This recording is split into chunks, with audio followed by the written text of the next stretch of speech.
Nais masiguro ni Mayor Madeline Yorobe Alfilor na magkaroon ng maayos na pamahalaang lokal ang lahat ng mga barangay sa lungsod. Kaya naman, sa kanyang pamumuno, inumpisahan ng lokal na gobyerno ng Iriga ang pagpapatayo ng iba't ibang multi-purpose hall sa iba't ibang barangay. Pagpapatayo ng mga barangay halls,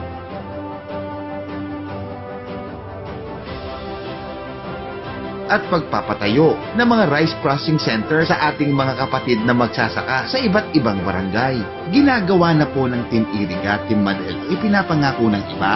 Hindi na kailangan ng pagbabago. Ang tunay na kailangan nating mga Irigenyos ay pagpapatuloy ng ating magandang nasimulan para mas mapaunlad pa natin ang ating lungsod.